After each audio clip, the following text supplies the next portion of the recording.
앞서 전해드린 대로 개학 일정이 나왔습니다. 전학년 온라인 개학인데 3단계로 문을 엽니다.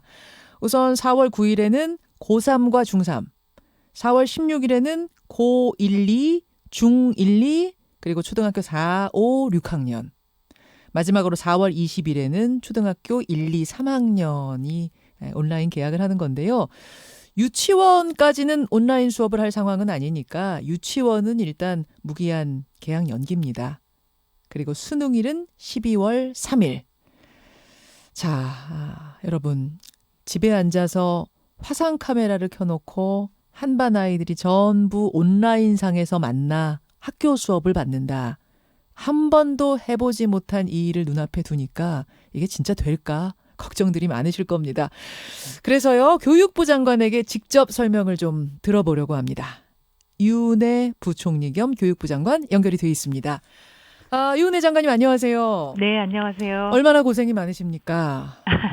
예, 다들 요즘 힘들고 어렵죠. 그렇죠. 네. 정말 한 번도 해본 적이 없는 이 사상 초유의 온라인 계약을 하게 됐는데 네네. 결정하기까지 고민이 많으셨을 것 같아요. 예, 고민도 많았고 또 여러 의견을 수렴했어야 돼서 네, 정말 어려운 과정이었습니다. 그렇죠. 하나하나 궁금증들 좀 짚어보겠습니다. 우선 일제히 계약을 하는 건 아니고 고3, 중3부터 먼저 하고 순차적으로 이렇게 하네요. 이렇게 네네. 잡으신 이유는 뭘까요? 먼저 말씀하셨다시피 이게 사상 초유의 일이고 처음 해보는 것이라서 예. 모든 학교의 모든 학생들이 한꺼번에 이제 원격 수업에 들어갔을 경우에 여러 가지 부작용이나 문제들이 예상이 돼서요. 준비해야 할 상황, 뭐 그런 시간이 좀 필요했습니다. 그래서 가장 이제 우선 좀 학사 운영 일정이 급한 고3, 중3부터 시작하고요. 네. 단계적으로 확대하면서 좀 안정적으로 원격 수업이 이루어질 수 있도록 준비하고자 합니다. 급한 학년부터. 네. 근데 이제 온라인 수업에도 여러 가지 방법이 있는데 우리가 이제 시행하는 그 방법은 학교에 등교하듯이 제 시간에 화상 카메라 앞에 아이들이 모여 앉아서 선생님과 얼굴 맞대고 수업하는 그런 방식이잖아요. 꼭 그것만은 아닙니다. 이제 그것만이라고 생각하셔서 굉장히 어렵게 말씀하시는 분들이 계시는데요. 예. 이 원격 수업, 이제 온라인 그 학습과 관련해서는 몇 가지 이제 수업 방식이 있습니다. 지금 말씀하셨던 실시간 쌍방향 수업도 이제 원격 수업 중에 하나이고요. 이미 이제 EBS 강의를 시청한다거나 선생님들이 직접 제작한 그런 자체 제작 컨텐츠들을 활용하거나 이제 EBS 온라인 클래스라든가 이학습터라든가 뭐 여러 가지 플랫폼이 있습니다. 선생님들이 많이 쓰고 계시는 이런 학습 관리 시스템을 활용해서 하는 수업도 있고요. 그리고 이제 이런 것들이 조금 어려운 경우에는 선생님들이 과제를 내주는 거죠. 이제 그 과제를 다시 선생님께 제출하고 이제 온라인 상으로요. 그래서 수업 시간표는 이제 교과별로 해서 마련해서 진행을 합니다만 수업을 운영하는 방식은 다양한 방식으로 제공하는 것입니다. 그럼 그건 선생님 재량인가요? 어떻게 섞어서 할지. 뭐 난 쌍방향으로 하겠어. 난 녹화된 영상을 틀겠어. 난 그냥 EBS 걸로 하겠어. 선생님 자율이에요? 이제 학교별로 이제 학년 단위로 교과별로 선생님들이 이제 공동으로 이 수업을 어떻게 운영할 건지 시간표를 짜고 그 시간표를 어떤 방식으로 운영할 것인지는 학년별로 또 지역별로 조금씩 차이가 있을 수 있습니다. 그런 부분들은 학교의 재량으로 운영하도록 하고 있습니다. 그러니까 시간표는 나오네요. 국영수 사과 이렇게 시간표가 나오는데 오늘 국어는 월요일 국어는 뭐 EBS로.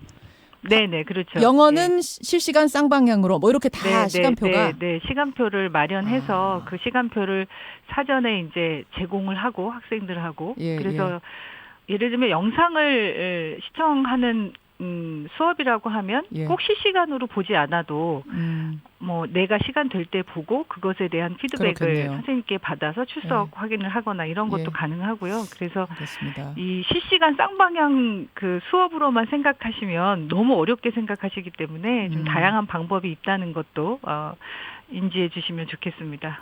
알겠습니다.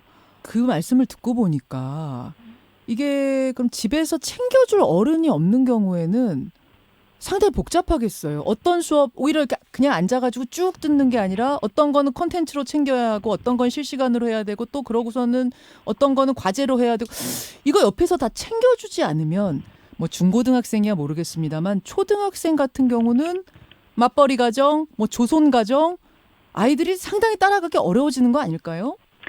저희가 이제 학교 현장에 이 운영, 시범학교 운영 이런 것들을 보니까 초등학교 고학년은 그래도 잘 그 자기주도 학습이나 또 스마트 기기 이용이나 이런 것들이 걱정했던 것보다는 그래도 잘 적응하고 있다 이런 이제 의견들이 들어와 있고요. 그런데 문제는 이제 초등학교 저학년 학생들 20일부터 시작이 되는데 예, 예. 초등학교 저학년 학생들은 그래서 이 스마트 기기를 이용한 원격 수업으로 가능하지 않다고 하면 아이들에 맞게는 선생님들이 이제 학습지라든가 아니면 예. 과제물들을 주는 방식으로 우편으로 보내준다든가 하는 방식으로 해서 유선상으로 아이들과 확인을 한다거나 예, 예. 아니면 이제 직접 가정 방문까지도 이제 말씀하시는 분들이 계시는데 그렇게 아이들 단계에 맞게끔 할 수 네. 있는 방안들을 학교에서 이제 선생님들이 준비 중에 있고요. 그래요. 이 이제 수업 시간표로 진행한다는 게 사실은 아이들이 스스로 하기 어려울 수 있어서 네. 그 부분들은 사전에 선생님들이 이제 각 학생들, 학부모님들과 상담을 통해서 네, 네. 그렇게 실시간으로 하는 게 어려운 학생들의 경우에는 그 학생에 맞는 대체 학습물이나 대체 과제나 이런 것들까지도 좀 검토하고 지원하려고 하고 있습니다. 지금 이제 맞벌이 부부들의 걱정이 많더라고요. 네, 그렇죠. 이게 뭐 어떤 식의 수업이 됐든 이 수업을 지금 다 집에서 챙겨줘야 되는 상황인데 이렇게 되면은 이게 뭐 하루 이틀에 끝나면 모르겠습니다만 2주, 3주, 한 달 이렇게 넘어가면은 결국 여기서 격차가 생기는 거고 취약계층은 또 한 번 서러워야 되는 거냐 뭐 이런 이제 고민들을 하시던데. 네네. 알겠습니다. 그 좀 여기에 대해서는 적극적으로 좀 대안을 마련하셔야 될 것 같고 또 하나는 온라인 기기가 없는 집은 어떻게 하느냐. 이게 초기부터 나왔던 걱정 아니겠습니까? 네, 그렇습니다. 노트북이든 데스크탑이든 스마트폰이든 온라인 기기가 확보 어려운 학생은 일단 전체 몇 %나 되는 걸로 파악하세요?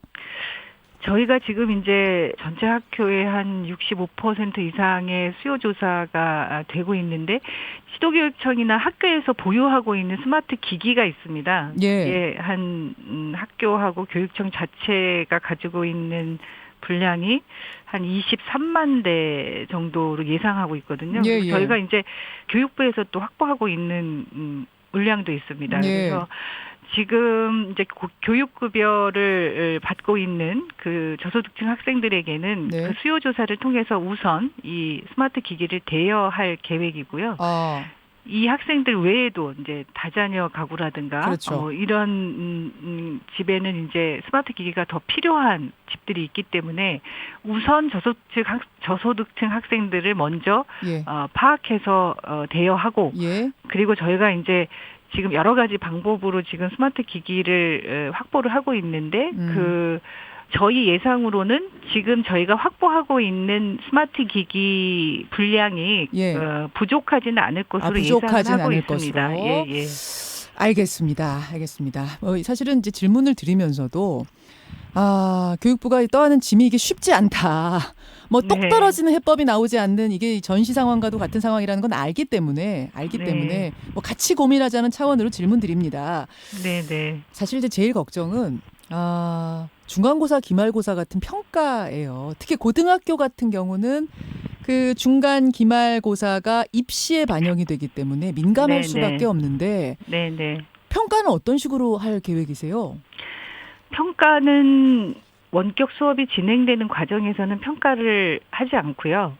다 출석 수업이 될 때 그때 이제 평가하는 것을 원칙으로 하고 있습니다. 그래서 이제 부모님들이나 학생들이 이 과정에서 어떤 불공정한 불이익이 있는 이런 평가들이 되지 않을까 걱정을 많이 하시기 때문에 저희가 가장 우선적으로 평가에 대해서는 공정하고 또 불이익이 없는 객관적인 기준으로 평가할 수 있도록 그렇게 지침을 만들고 학교와 공유하고자 합니다. 다시 한번 분명히 하자면 중간고사, 기말고사, 원래 지필고사로 보는 그런 과목들은 지필고사로 볼 것이다. 그걸 수행평가로 대체하진 않겠다는 말씀이신 거죠? 네, 그렇죠. 예. 왜냐하면 이게 중간고사, 기말고사, 지필고사로 보던 걸 수행평가로 대체할 경우에는 뭐 여러분 이제 수행평가란 말이 좀 낯선 분들도 계실 텐데 말하자면 이게 이제 과제를 내주시고 선생님이 그걸로 평가를 하는 거예요. 예를 들면 뭐 우리 동네 신문 만들기 뭐 이런 식으로 말입니다. 그러면 객관성, 공정성 이런 게 아무래도 지필고사보다 떨어지지 않겠느냐 이런 걱정들을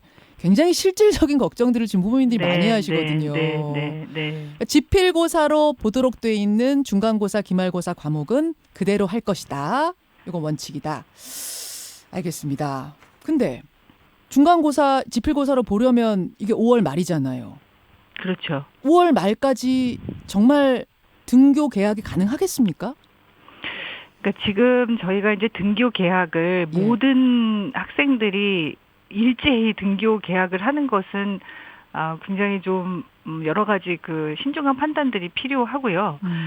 이게 지금 감염병 상황에서 아이들이 막 40~50명씩 이렇게 몰려서 혹은 이제 급식 때 이렇게 집단으로 아이들이 활동하는 것이 걱정거리 아니겠습니까? 그래서 학교의 최소 인원으로 해서 출석 수업을 할 수 있는 방안들을 좀 찾고 있고요. 그래서 원격 수업과 출석 수업이 동시 병행할 수 있도록 하고 출석 수업의 시간과 날짜를 조금 늘려가는 방식으로 등교 수업을 확대해 나가면 학교 내에 이제 방역 시스템도 점검을 하면서 좀 더 안정적인 등교 운영을 할 수 있지 않을까. 그래서 좀 그런 모델들을 지금 만들어 가고자 하고 있고요. 그렇게 되면 지금 아까 말씀하셨던 지필평가나 수행평가는 다 출석 수업을 할 경우에만 이제 실시하는 걸 원칙으로 하고 있기 때문에 출석해서 시험을 보고 그 시험도 그러면 학년별로나 이렇게 좀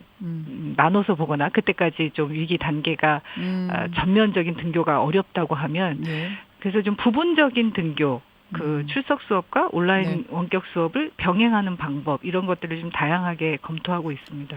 그러면 오전반, 오후반 우리 예전에 그런 유형이 될 수도 그렇죠. 있죠. 제가 뭐 국민학교 다닐 때 오전반, 오후반 있었거든요. 그때 아이들이 하도 많아서 저도 그런 게 생길 수도 있었습니다. 그렇죠. 그런 게 현실화가 될 수도 있네요. 그렇죠. 그리고 이제 뭐 학교 학생 수가 많은 학교에서는 그렇게 2부제로도 다 안 되는 학교들도 있을 수 있기 때문에 그거는 지역과 학교 학생 수의 규모나 이런 것들에 따라서 굉장히 다양하게 운영할 수 있을 것이라고 보고 질본이나 또 전문가들이나 이렇게 전체적인 상황을 종합해서 판단해서 지금 이제 기대하고 예상컨대는 좀 4월 말쯤 되면 그래도 부분적으로 등교가 가능할 수 있지 않을까 이제 기대하고 좀 예상하면서 그러면 뭐 초중 고등학교 학생들이 지역별로 또 학교별로 학년별로 어떻게 이제 좀 분산해서 등교하면서 출석 수업을 병행할 수 있을지 그런 안들을 좀 교육청과 학교 단위에서 계획할 수 있도록 그렇게 지금 협의 중에 있습니다. 오전반, 오후반 혹은 일주일에 한두 번 수업하는 방식으로라도 4월 말부터 문을 열기 시작해서